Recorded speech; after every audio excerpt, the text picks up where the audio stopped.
Fala pessoal, tudo bem? Eduardo aqui para mais uma aulinha e hoje eu vou estar falando sobre lambdas aqui no Kotlin. Eduardo, o que é uma lambda? Não é lambda, é lambda, tudo bem? Que piada velha, mas enfim, ignora. E as lambdas aqui no Kotlin, assim como em outras linguagens, são funções anônimas que podem ser tratadas como valores. Eduardo, como assim?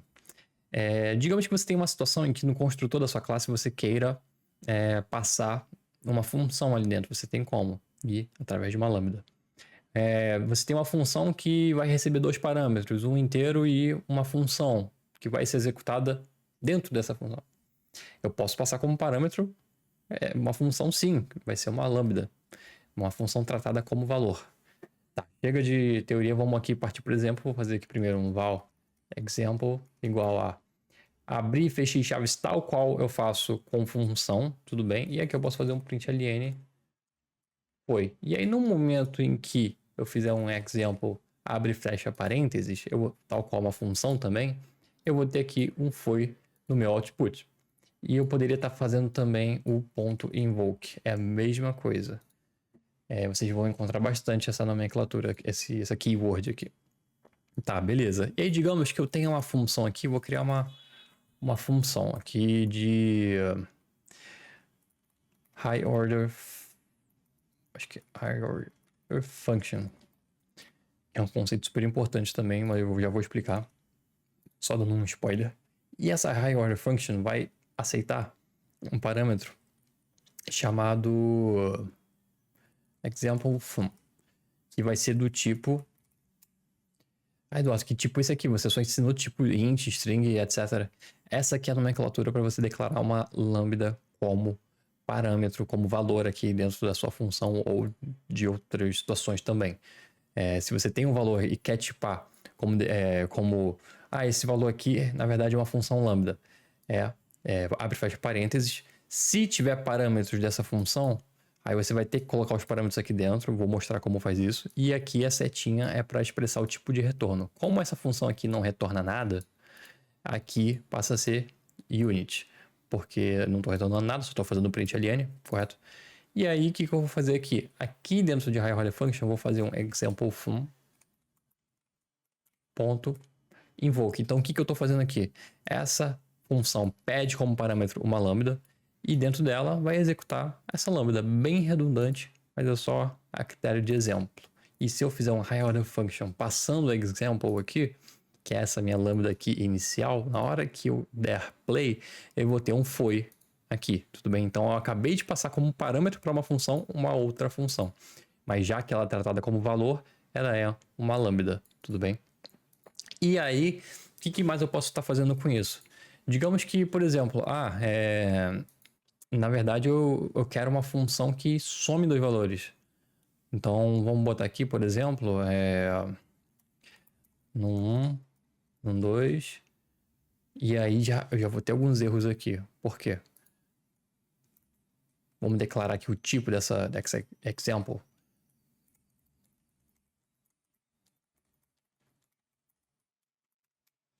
Tá, no momento que eu faço isso aqui, eu já elimino um erro. Por quê? Porque aqui na tipagem eu incrementei esse tipo aqui, isso aqui, isso aqui. Com quase a mesma coisa, só que eu incrementei aqui com os parâmetros dessa minha lambda. Ou seja, essa minha lambda aqui, quando ela for invocada, ela vai precisar ser passada para dentro dela dois parâmetros, número 1 que é o int e número 2 que é o int também. E aí aqui, quando eu abro o meu corpo, eu preciso estar referenciando essas duas variáveis aqui, tá? Para eu ter acesso aqui dentro do meu escopo. E aí eu posso fazer... Aqui o erro aqui, já vamos corrigir logo antes de eu acertar aqui, é que esse tipo aqui do parâmetro example_fun precisa ser o mesmo aqui do que eu estou passando, tudo bem? E aí o erro aqui que eu vou ter vai passar a ser outro. Esse erro aqui é porque eu estou chamando example_fun sem passar nenhum parâmetro. Aqui, ó. No value passed for parameter num1 e num2 também. Então a gente tem que passar, por exemplo, aqui 2 e 4. Passei dois números. E aí aqui eu vou ter esses números. Vamos fazer um print deles? No 1. Num 4. Não, 4. Num 2. Vou dar um play aqui e aí eu vou ter 2 e 4 no meu output, beleza? Ah, Eduardo, mas eu não quero só fazer um print, eu quero retornar a soma desses valores. Então, eu posso fazer aqui um return num mais num 2. Ah, mas por que tá dando erro? Primeiro, porque aqui você precisa botar o tipo do retorno. Então vai ser tipo int. E aqui também, tipo int, já que eu tô esperando aqui como parâmetro uma função que seja igualzinha a essa daqui. Então tem que tipar corretamente. E aí, o que vai acontecer? Aqui o Kotlin vai me dar um erro, por quê? Porque eu não preciso, na verdade, estar botando esse return aqui, na minha lambda. Ele vai estar fazendo esse retorno aqui de acordo com a última linha do meu escopo. Então, no momento em que eu fizer example.invoke, aqui eu vou ter a soma, então eu posso colocar isso aqui numa variável, val result igual a isso. E aí aqui dá um Ctrl Q, aqui eu já tenho que result é igual a um int. Eu faço print n result e aqui eu espero ter um 6 no meu output. Show de bola. Se ficou alguma coisa muito nebulosa aqui, volta um pouquinho, assiste de novo, mas agora eu vou dar um outro exemplo aqui. Por exemplo, se eu tiver uma classe tela inicial, e aí essa classe vai ter algumas propriedades, val a int, val b int também. E aí eu quero uma função, eu quero passar uma função para essa tela que vai ser invocado no momento em que essa tela for mandada embora. Por exemplo, é uma tela que abre em algum momento na minha aplicação lá, no meu site, no meu aplicativo. E aí no momento que o usuário clica ali para voltar, eu quero que a gente chama isso de dismiss, né? Tá navegando de volta para algum outro lugar. No momento que essa tela é dispensada, eu quero invocar alguma coisa. Então vamos botar aqui, por exemplo, um dismiss action. E o tipo vai ser uma lambda, porque é uma função, é uma ação. Então, no momento em que, por exemplo, on dismiss, no momento que essa tela é dispensada, eu posso invocar esse dismiss action aqui, que aí eu vou ter a minha ação sendo executada. Vamos tirar esses dois parâmetros de exemplo aqui, já que eu não vou usar, na verdade, né? Então, aqui vai ser private, já que eu só vou estar usando essa dismiss action aqui dentro. E aí, o que eu vou fazer? Vou apagar. Vou apagar não, vou deixar aqui por enquanto. Eu vou fazer uma instância dessa tela inicial. Fazer o val tela igual a tela inicial. E aqui, para esse dismiss action, eu vou botar uma lambda aqui, que vai ser só um println de que a tela foi dispensada. E aí, essa é a ação que eu quero fazer quando a minha tela for dispensada. Eu estou passando aqui para o construtor. Esse construtor vai guardar aqui como uma variável. E aí, no momento em que isso aqui for invocado, eu vou ter esse println aqui sendo executado. Tudo bem? Só a critério de exemplo, vou estar botando aqui, invocando esse onDismiss, mas no mundo ideal, num ambiente, uma aplicação de verdade, assim, você não teria que ficar chamando isso aqui na mão. Tudo bem? Mas só a critério de exemplo, vou dar um play aqui agora. Aqui eu vou ter o 6 do meu exemplo anterior e a tela foi dispensada também. Então aqui é um outro exemplo de como a gente pode estar usando essa lambda. E aí, Eduardo, o que você mencionou aqui mais cedo, que é essa nomenclatura aqui de High Order Function. O que é isso? High Order Function nada mais é do que uma função que ou retorna uma outra função ou recebe função como parâmetro. Então, nesse caso aqui eu estou recebendo como parâmetro, então essa é uma High Order Function. Tudo bem? Eu poderia estar retornando também, por exemplo, println factory. É uma fábrica de println. E como isso vai funcionar? Eu vou esperar aqui como parâmetro um message, tipo string. Eu vou retornar aqui um lambda também. Então eu vou fazer um return println message. Eu não estou executando o println aqui. Eu estou retornando uma lambda, que é essa lambda, quando for invocada, vai me dar o println. Então, caso eu queira fazer esse retornar um valor e colocar numa variável, eu vou botar aqui example factory igual a println factory, passar aqui a mensagem sucesso. E aí, no momento em que só para vocês conferirem aqui, vou dar um Ctrl Q. Essa variável aqui vai ser do tipo lambda.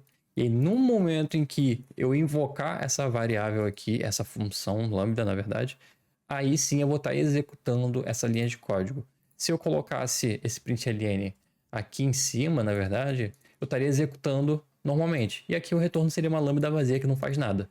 Mas meu println ele não está sendo executado, ele está sendo enclausurado aqui dentro de uma lambda e essa lambda está sendo retornada aqui para minha variável. E aí, no momento que essa variável é invocada, aí sim eu vou estar recebendo aqui o sucesso. Show de bola?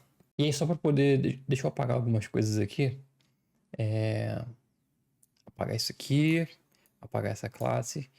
E aí, tá, vamos lá. Nesse caso em que eu tenho uma função que que espera como parâmetro uma outra função, digamos que eu tivesse aqui não só um parâmetro, mas um val a, não, val não, a do tipo int. E aí na hora que eu for invocar esse high-order function, eu tenho que passar o a do tipo int, né? A vai ser igual a 1, um valor que eu quiser. E aí tá faltando aqui o meu lambda, aí eu posso fazer um example fun igual a example. Tudo bem? Ah, Eduardo, mas e... Vou botar aqui um exemplo mais fácil, na verdade. O só do println mesmo, botar aqui unit. Aqui não vai ter nada.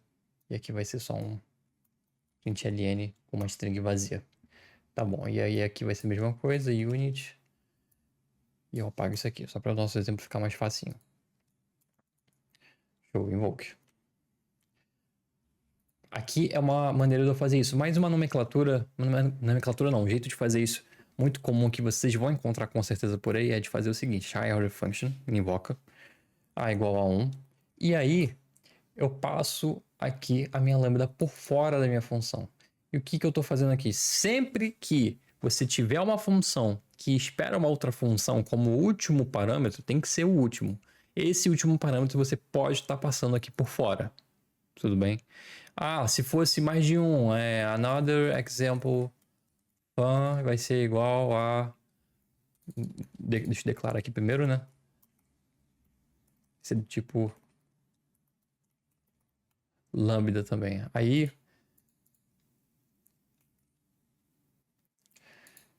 Vou botar uma vírgula aqui. Aí o que eu acabei de fazer aqui?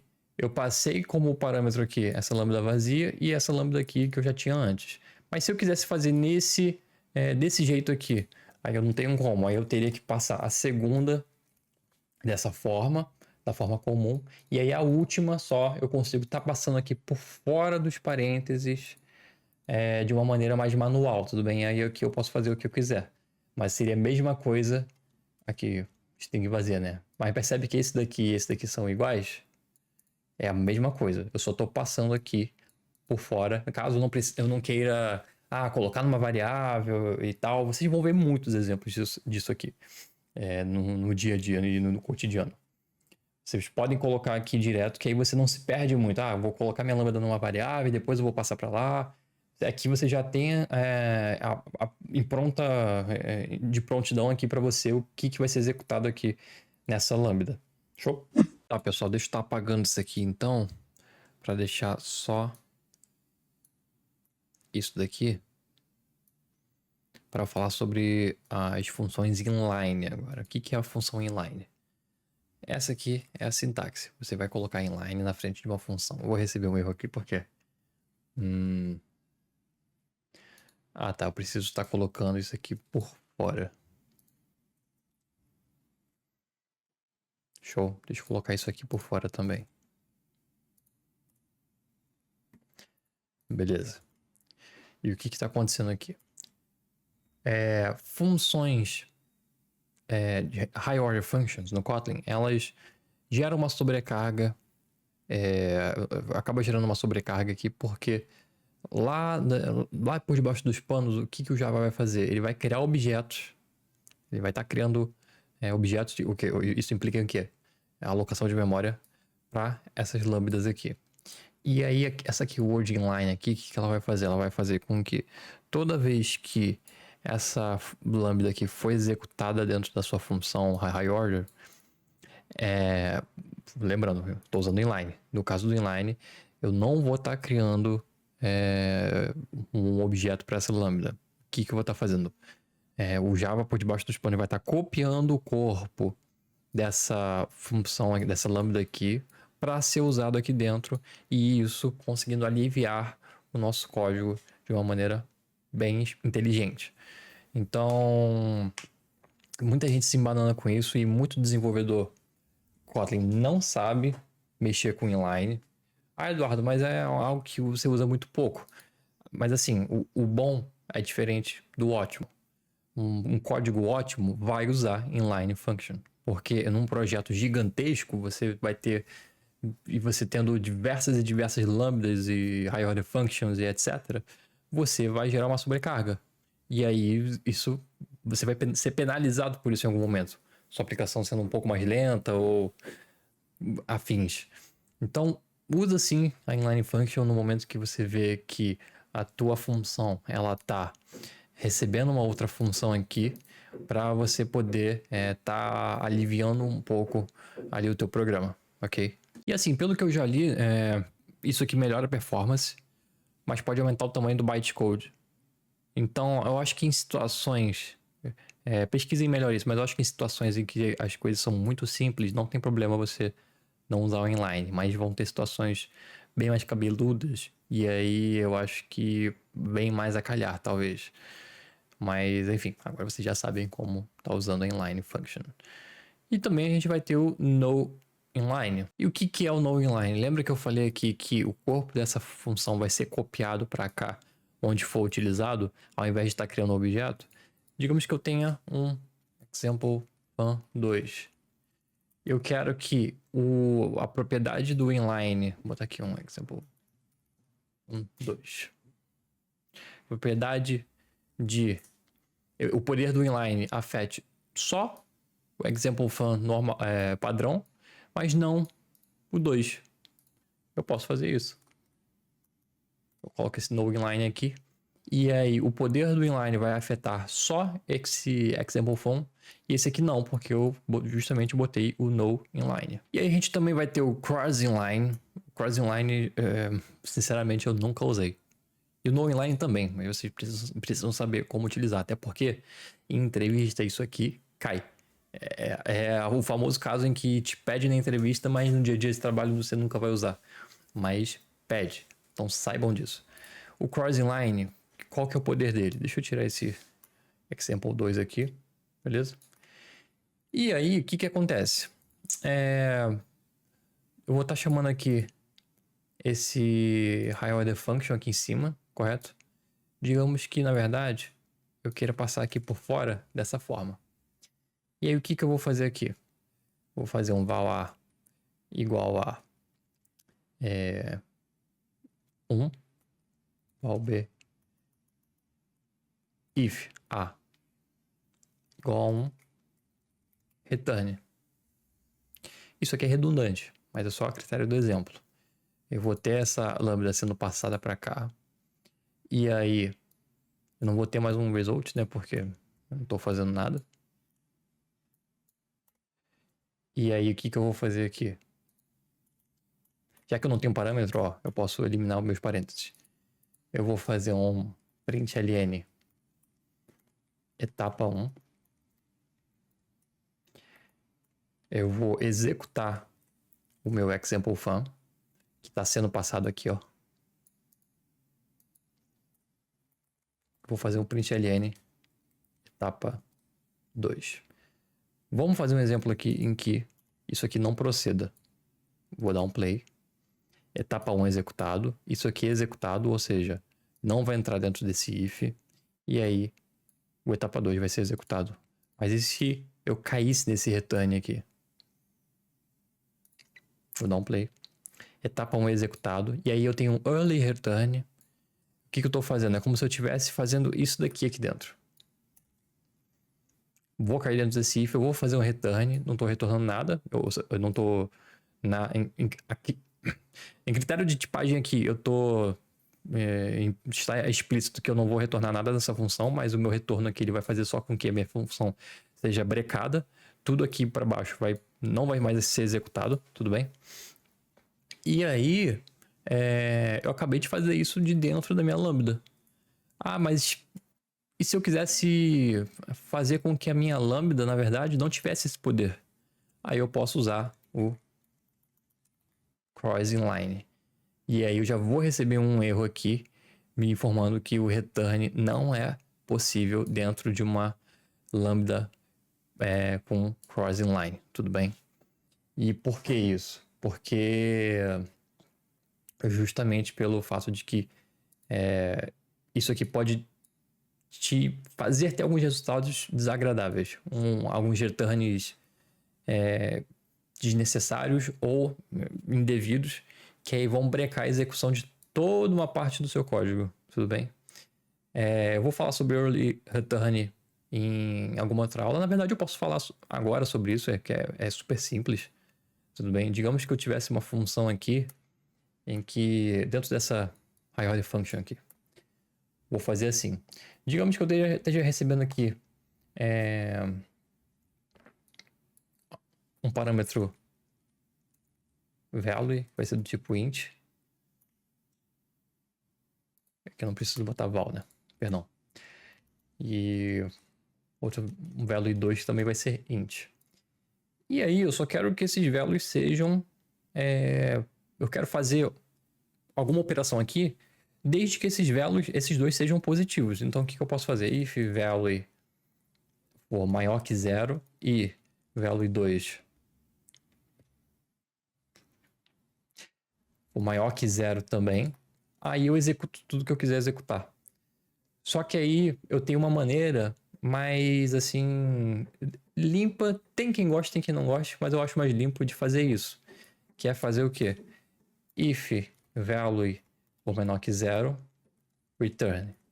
If, isso aqui é a mesma coisa que eu fizesse isso aqui, tá? Só pra relembrar. Opa, perdão. Return. É a mesma coisa, só que eu não posso colocar mais de uma linha de código, de instrução. E if value 2 for menor que 0, return. E aqui embaixo eu executo tudo que eu quiser. Por quê?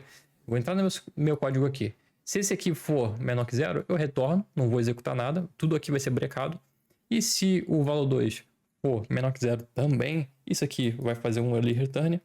E aqui embaixo nada vai ser executado. E aí, a partir daqui, eu consigo fazer o que eu quiser, me assegurando de que esses meus dois valores vão ser maiores que 0. Só para vocês terem a noção do que você pode fazer nesse tipo de situação e o porquê do cross inline brecar a possibilidade de você ter um early return, tudo bem? Então por hoje é isso, pessoal. Vamos para a próxima aula aí. Fiquem firmes que a jornada compensa.